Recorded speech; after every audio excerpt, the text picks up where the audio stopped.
The Turn 4 Perspective. Weekly dirt racing news brought to you by Brooke John Peer. Hello, everyone, and welcome back to yet another episode of the Turn 4 Perspective. We actually did get enough content this past weekend to have an episode this week. It might be a little bit shorter than what we are used to, but it should still flow smoothly. And like I said, we do have enough info for this episode. So without further ado, let's jump right into it. There was only one big series that raced this past weekend, and that was none other than the Super Dirt Car Series. They raced on Saturday at Georgetown Speedway in Delaware, and Alex Payne won that race, which is hardly any surprise to anybody. I mean, Alex Payne is moving up in his ranks. He is getting there very quickly, and other drivers are starting to notice who he is, and things like that. But I mean, we'll have to see what he does at Charlotte, because starting today, Charlotte is in full swing. And I do know that I was waiting by my computer today for the World of Outlaws trading card Series 2 drop. I am happy to say that I got my hands on some of the packs.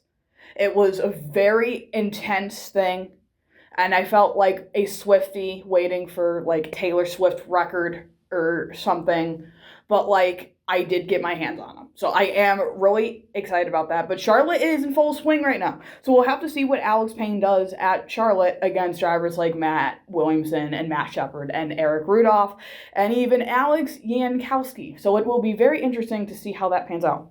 Also this past weekend, a lot of the drivers that race in the Lucas Oil Late Model Dirt Series and World of Outlaws Real American Beer Late Model Series took part in one of the biggest late model races of the year at my second home track of East Alabama Motor Speedway for the National 100.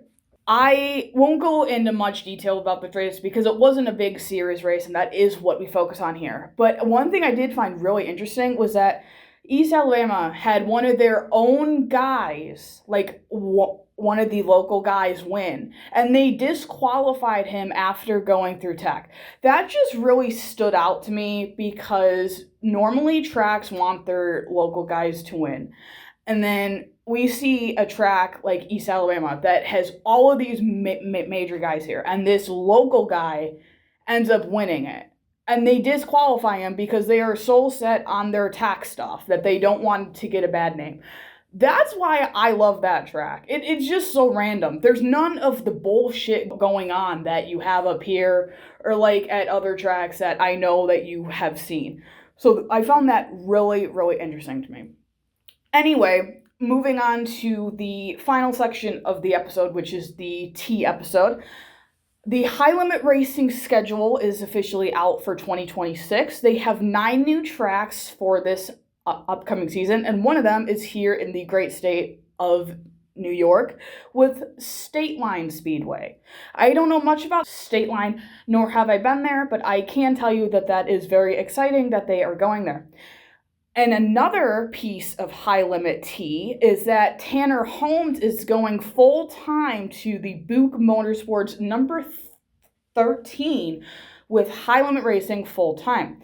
That is very interesting because this is the second season in a row that the number 13 has gotten a different driver. It went from Justin Pack to someone new for 2025, and now it's going to Tanner Holmes for 2026. So it's very interesting to see how these drivers just keep switching with each other constantly, and how these teams keep going and acquiring new drivers all the time as well. And finally, Sheldon Haudenschild, who is a regular with the World of Outlaws NOS Energy Drink Sprinter Series and has officially lost his ride for the 2026 season and has yet to find another ride, had debuted in a TQ Midget this past week, and he took part in the Extreme Outlaw Series race at Millbridge Speedway. He didn't do great, but he didn't do bad. I saw that he got top 20, which is good, but he didn't get top 10. On a resume, that's not terrible, but when you're Sheldon Haudenschild and you have a line named after you called the Hod line because it's right up against the wall, and you don't live up to that, that's not really great for you, but it was his debut, so I guess we really can't bitch. But anyway, that is all for this week. I'm super excited for Charlotte and the World Finals. Like I said, I did get my hands on some trading cards, so I'm super hype about that. Yeah, that's all for this episode. Thank you so much for listening, and I hope you all have a great day. Thanks. Bye.